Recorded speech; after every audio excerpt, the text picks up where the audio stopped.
Rayesa, assalamu alaikum. Wa alaikum salam wa rahmatullahi wa barakatuh. Thank you so much for joining us today. Lovely to have you with us.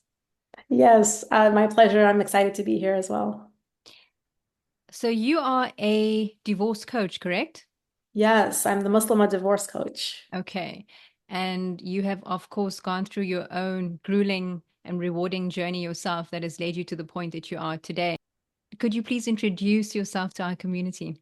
Yes, my pleasure. So I'm Risa Gheewala, the Muslim divorce coach, and I support women who are feeling like their only option left is to divorce. They're not sure of how to make that decision, and they want to make sure that they do what's right for them and their family while pleasing Allah subhanahu wa ta'ala. So I help them to get into a space of clarity and confidence and conviction so they can make the right decision for themselves while pleasing Allah subhanahu wa ta'ala that's rooted in taqwa and tawakkul.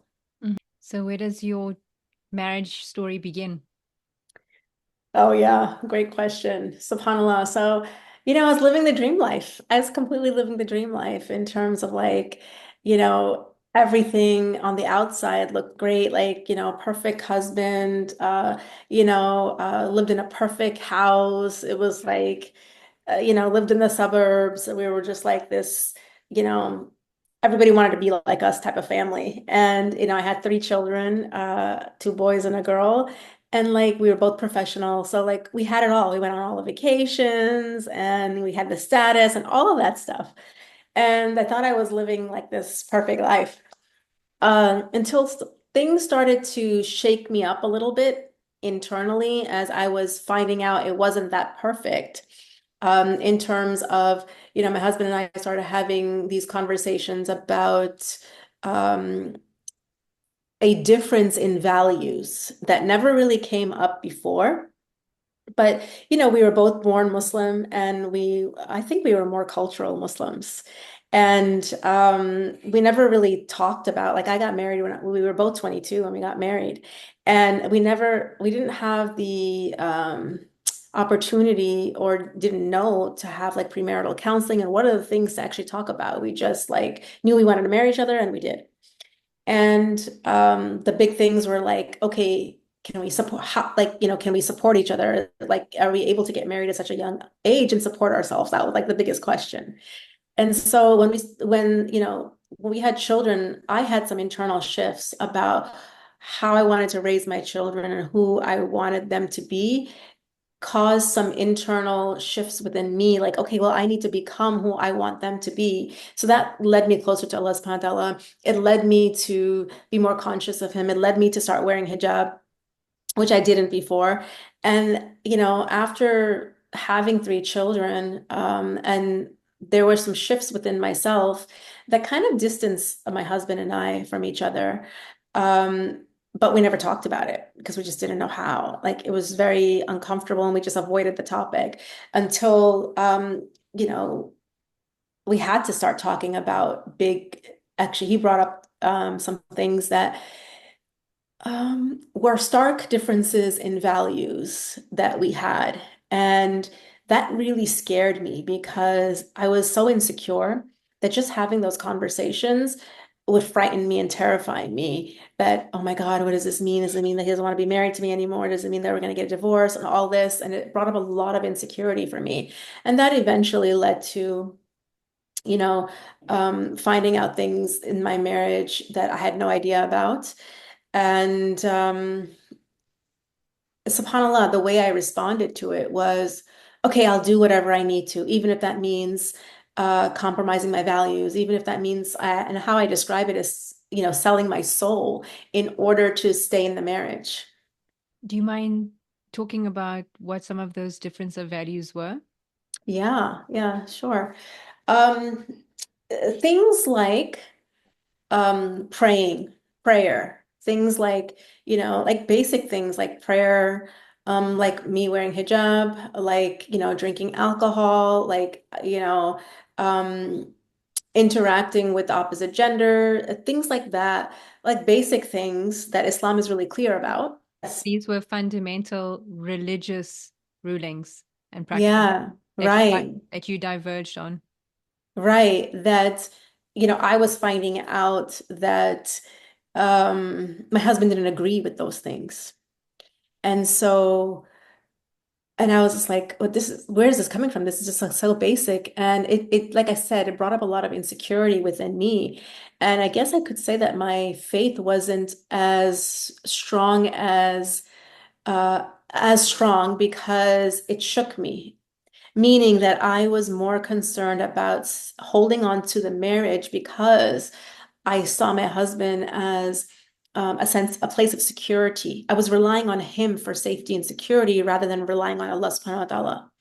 And I didn't know that at that time, but this is something that I learned, right? So, um, like I said, my faith wasn't strong enough that I was willing to compromise my values. Okay, well, if drinking is okay, like, okay, then not. And I was strong enough, alhamdulillah, to say, like, okay, I wouldn't do this. This is not for me, and I'm not going to do it. And I draw the line in the sand there. However, if that's something that he chooses to do, or if that's something that, you know, he engages in, whether, when he's not with me or even when he's with me, that's his choice. But it really confused me to the point where there were things happening in the marriage that were not okay, that I had to talk about, And we did go to counseling. And at the end of the day, even though we did go to a Muslim counselor, the Muslim counselor even basically said, you two are both good people. You're just at an impasse, and you're going to have to decide basically which direction you're headed in. And so my husband decided that we are basically like, two ships passing in the night.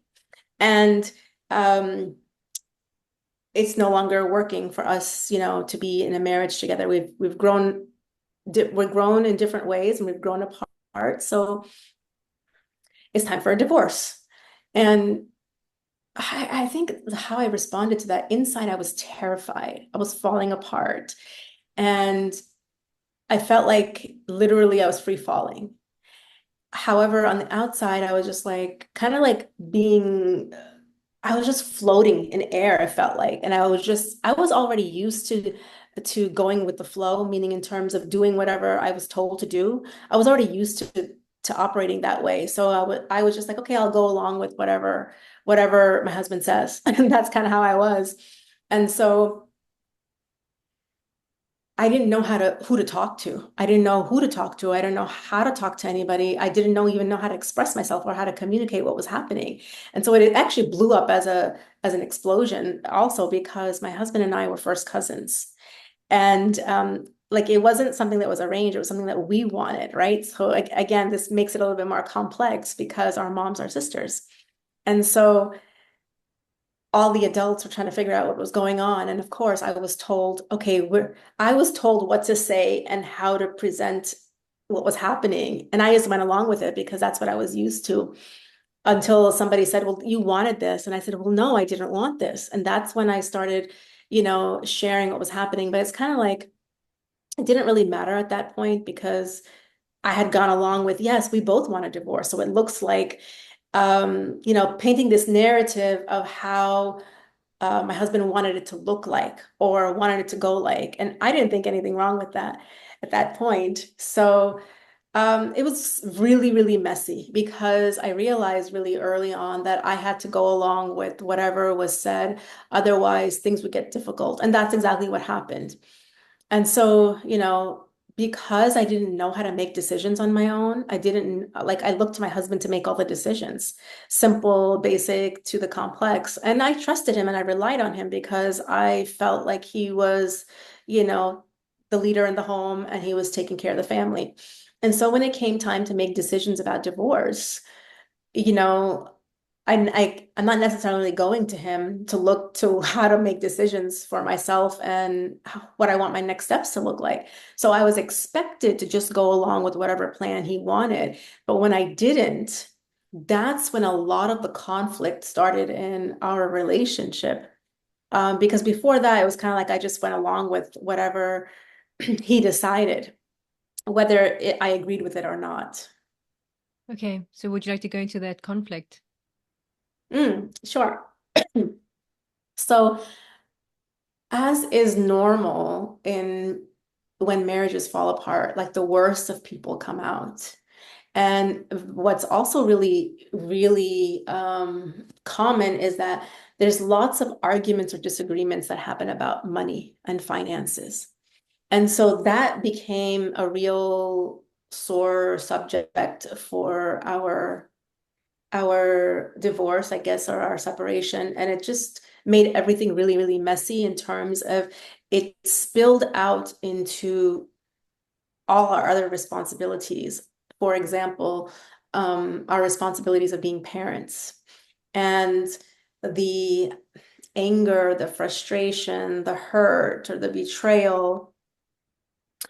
Because there was also infidelity in my marriage, and that's one of the reasons why it also, broke apart because that couldn't continue as well. And so all of the emotions of anger, hurt, betrayal, um, insecurity on both sides, really started taking over. And alhamdulillah, like when I realized at that point, like I have nobody, I was relying on my husband, like I said, for everything. And I have nobody and nothing. Yes, I had family who cared about me, but nobody could help me in the way that I needed. And that's when I realized, like, I went back to Allah subhanahu wa ta'ala and crawled and begged and just like, I went back in a way where, with so much sincerity and humility, because all of the doors were shut for me, the only door that was open was the one with Allah subhanahu wa ta'ala. So the only place I could look was up.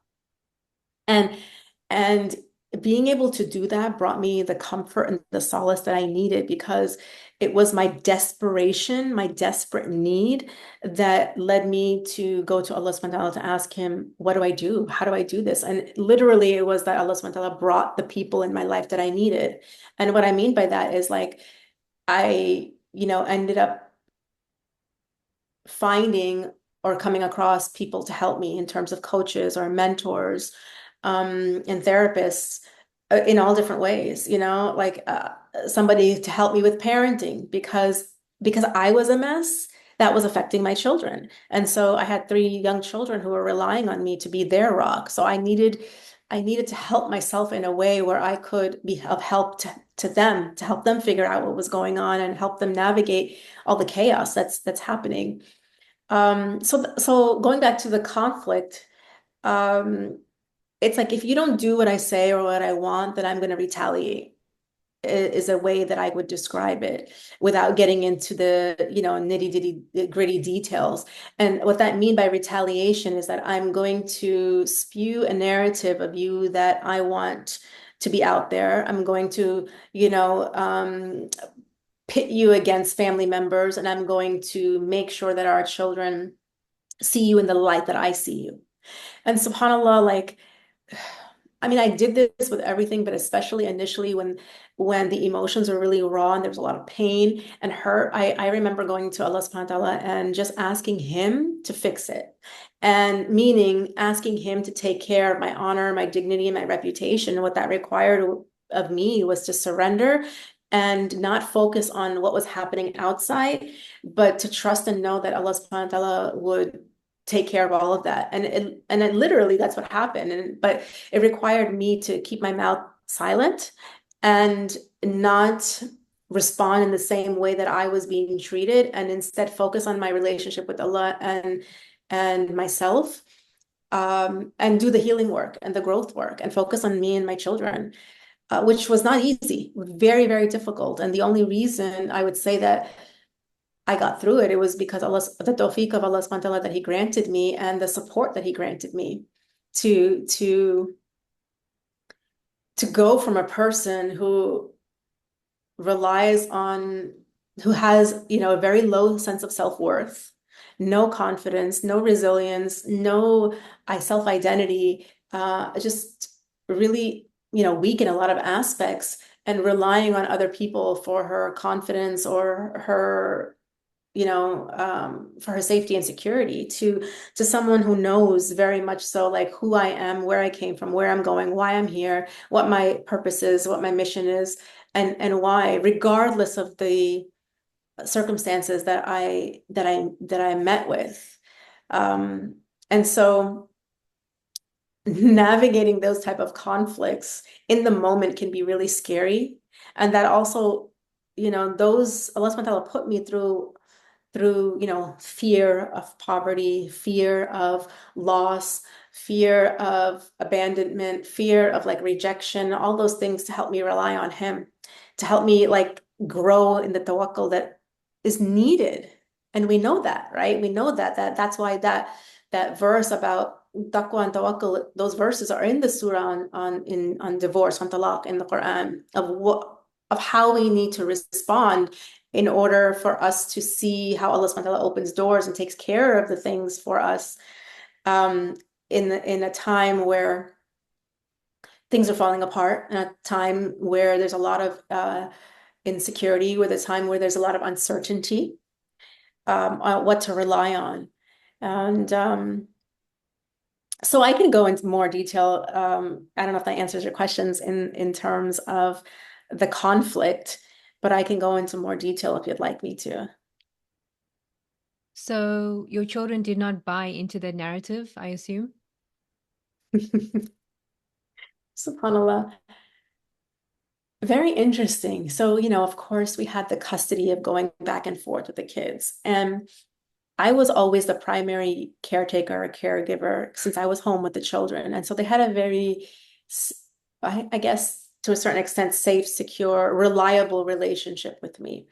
And so they did buy into the narrative. They were like 11, 9, and 4 when we got divorced. And they, in the beginning, it was so stressful for them because they didn't know who to believe, what to believe. And they ended up buying into the narrative, or following the person who spoke the loudest and who convinced them of what their reality was, and the person who they most wanted love and affection and attachment from. So, and I learned, subhanAllah, Allah subhanahu wa ta'ala brought me the right people to help me understand that my children lashing out at me and my children falling into the narrative of what was being told to them was not their fault. And I learned how to not take it personally, which saved me because there were moments where I found myself, my children showing behavior. I learned that behavior is just a symptom of what's happening underneath, and I could see that in my children. But there were times where I would get hurt because I'm human. I would get hurt by what they're saying to me, how they're lashing out, how they're being defiant, how they're, being disruptive and just literally destroying things in my home, hitting, fighting, and just lashing out in all ways. That, a lot of times it was a lot to take, and a lot of times it was hurtful. So I found myself lashing back out at them, but in my mind, I was actually lashing out at their father. But in reality, I took it out on them rather than their father. But in my mind, I was fighting with him, but I was taking it out on them. And subhanAllah, like having the mentors to help me through that, to understand that, helped me grow to not do that anymore. So yes, I did do that in the beginning when I didn't know any better. Um, And so my children did fall into that. And, they are 22, 20, and 15 now. So it's been 10 years. And subhanAllah,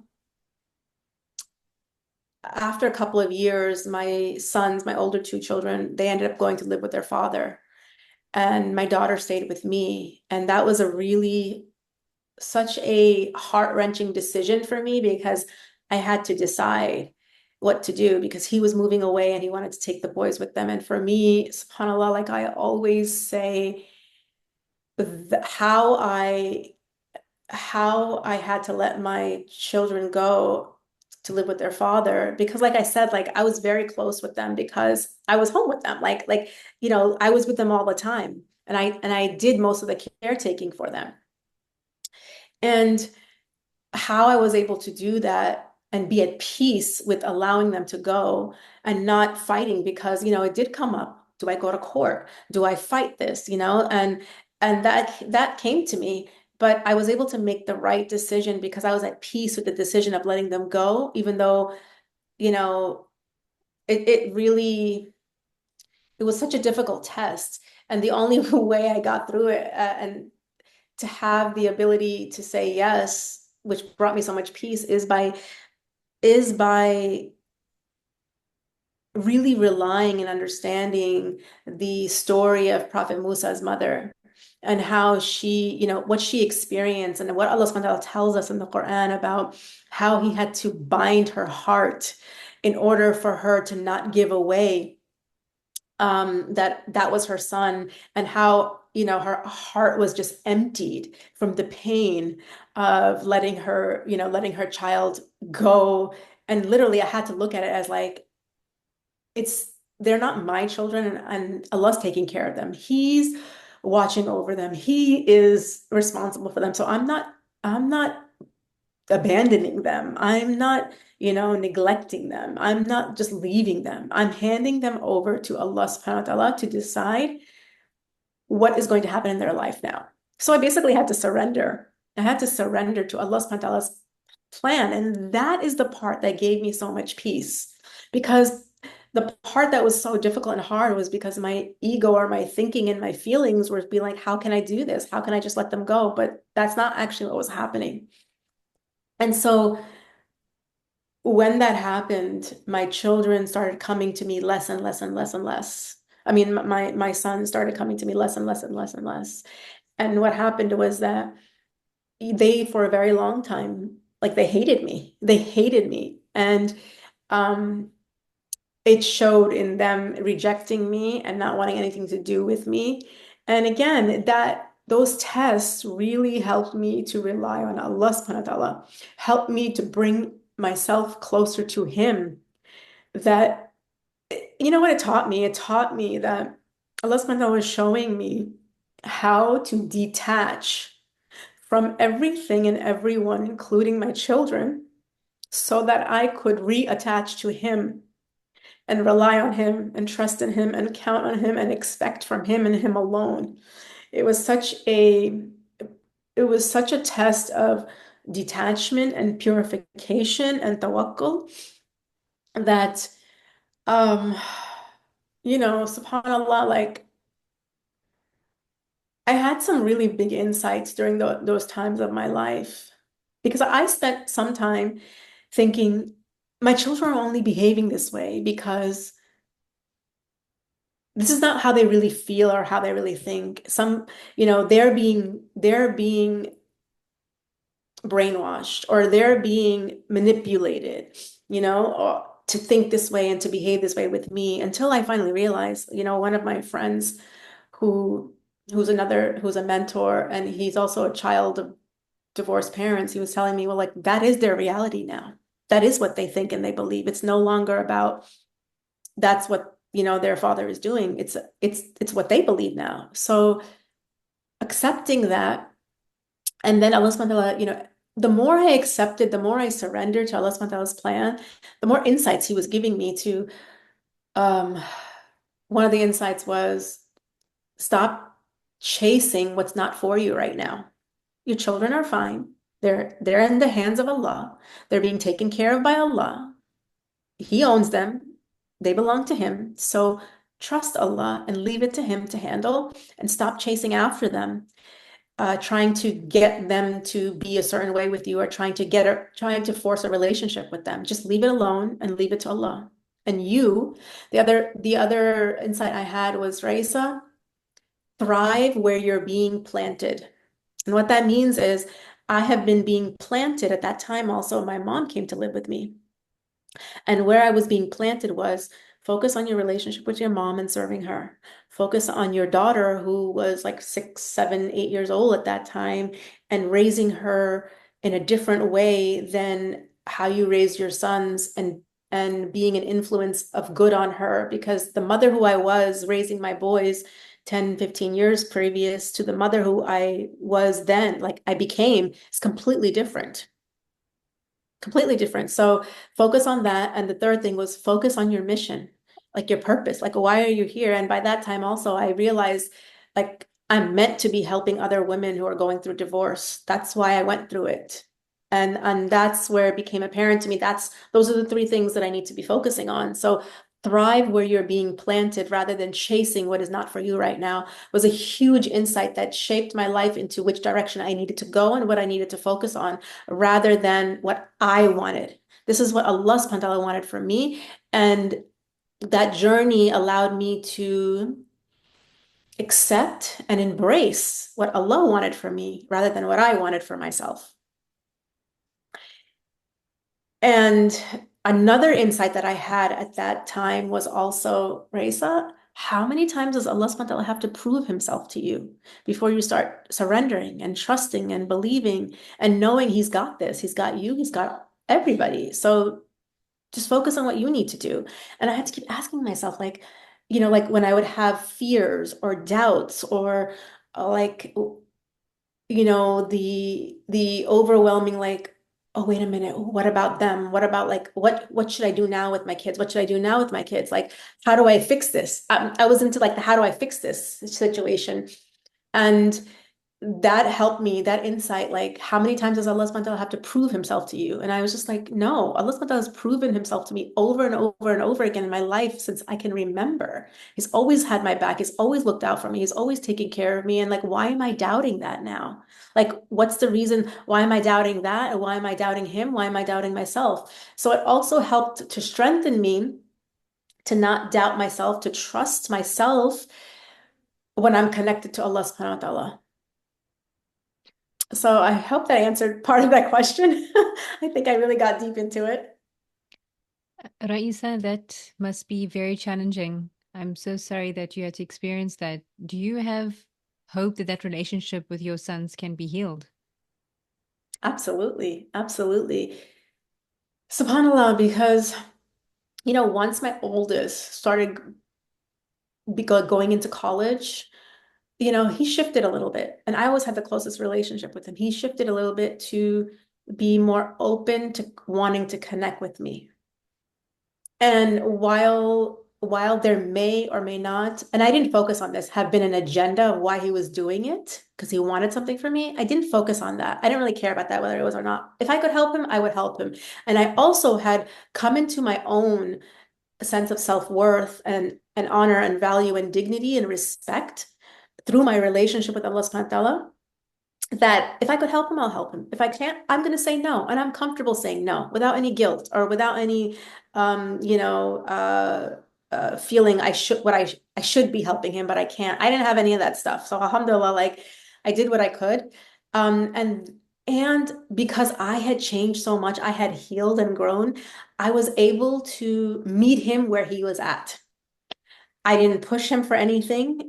I didn't need anything from him. I didn't want anything from him. I was ready to meet him where he was at and connect with him on where he was at. And that allowed really like a beautiful flourishing of him feeling safe in my company and my presence to share vulnerably things that he wanted to share and talk about, and me just listening and, sharing or offering a perspective from a space of non-judgment, from a space of wisdom, because I was relying on Allah subhanahu wa ta'ala, because I was so connected to Allah subhanahu wa ta'ala in those moments to hear how Allah's guiding me in what I need to say and what I need to not say. Sometimes you just keep quiet and listen.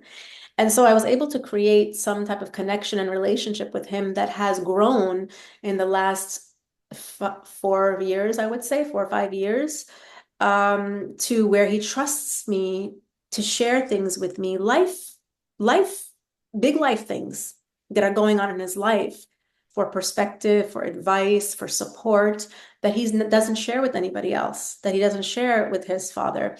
And what's interesting is that like I had to help him see like, hey, your father can help you with certain things and I can help you with certain things.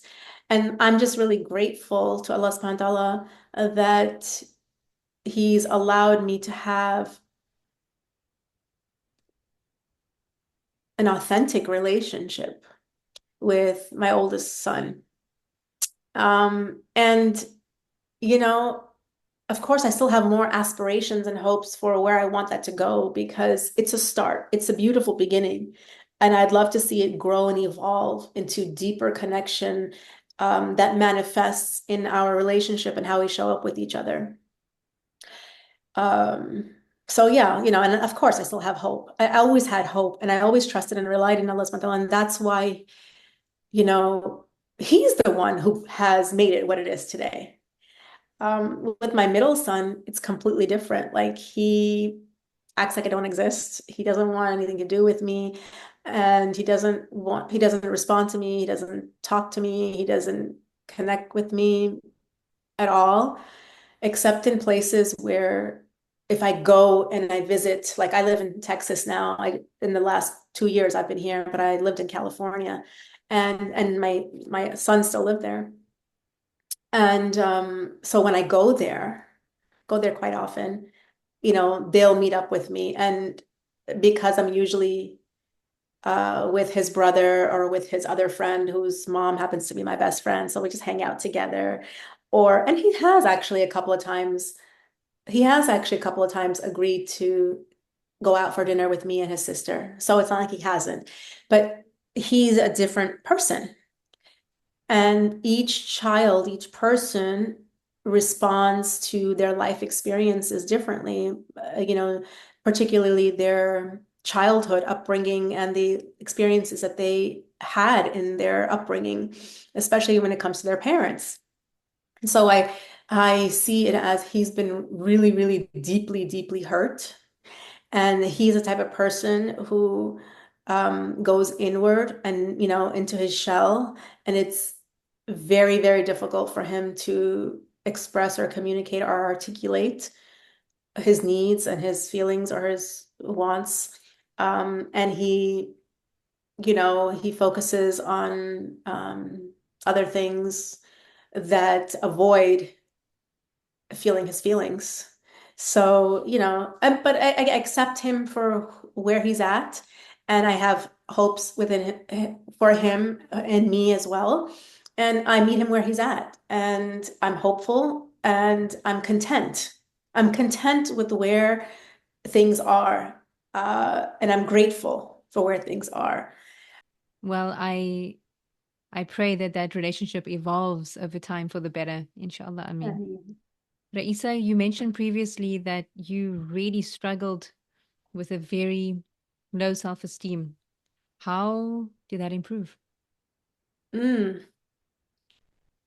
Number one is turning to Allah subhanahu wa ta'ala with sincerity and humility, knowing that my self-worth comes directly from Allah subhanahu wa ta'ala and nowhere and no one else.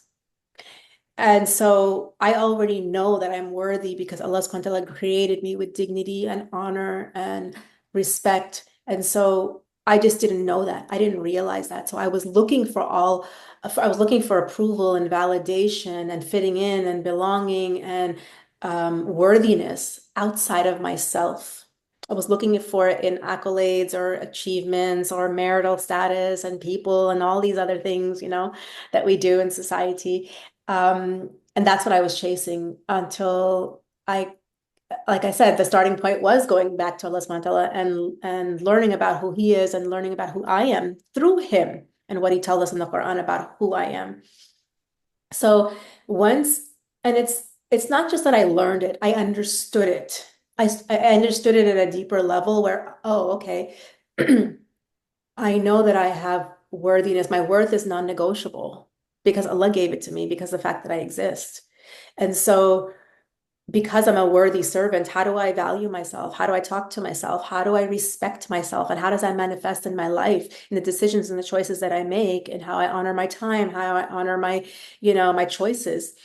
And all of that has completely shifted to how I used to operate and the choices I used to make then based on people pleasing to validate my worthiness. And so that's no longer exists because I don't need to validate my worthiness. It's already there. I just need to fulfill my purpose. So now it's kind of like, what am I doing and why am I doing it?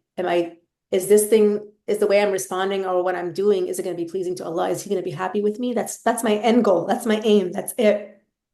Is Allah going to be happy with me with this? If he's not, if I'm not sure, then I ask Allah to show me what's my next step, what's my next move, like what is going to make you happy? And that's how I live my life now. So in terms of self-worth, it's a complete 180 shift. So, Raisa, given the challenges and experiences that you've had within your own marriage, your divorce, post-divorce period, what advice would you give to other people who are going through immense challenges and struggles in their marriages? SubhanAllah. What I want to say is that we all struggle in this life. We're all going to be sent challenges and struggles and tests for the purpose of bringing us closer back to Allah subhanahu wa ta'ala. So I think keeping in mind when you're in that mode of frustration or resentment or anger, or it just feels like it's too much, is to pause and go back to Allah.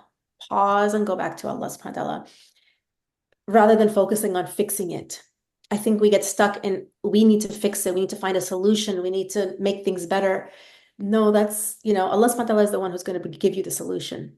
So I think number one is first going to your source of where all of your solutions are going to come from, number one, because Allah subhanahu wa ta'ala is giving you this challenge and test for a reason. One is He wants to bring you closer back to Him. Two, He wants to heal you. Three, He wants to maybe grow you or evolve you in certain ways.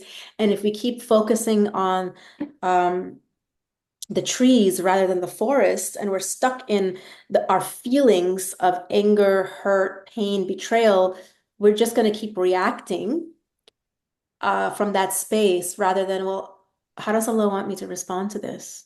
What's the best, like, what is the response that is going to help me?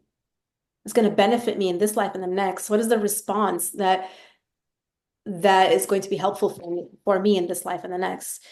And so if you're struggling, one is go back to Allah subhanahu wa ta'ala in a sincere and humble way, knowing that you're not going to find the answers. Like, the answers are not within you, they're within Allah subhanahu wa ta'ala, and He will put them there within you. Two is ask Him for the help that you need. And so one of the things that has helped me tremendously, which is what I teach now, is how to discern between your feelings and your intuition, because your intuition is going to come directly from Allah subhanahu wa ta'ala, and that is going to be closest to the truth that we're going to be. Our feelings are not the truth. Our feelings our feelings are just indicating the quality of our thoughts in that present moment. And that's it. Everything we think is not true. We are not our thoughts. So we can get bogged down in that. And so finding someone to help you to discern between your feelings, your emotions, your desires, and your intuition, your wisdom, or how Allah subhanahu wa ta'ala is guiding you, because that's where you're going to get the solutions from. That's where you're going to get the answers from.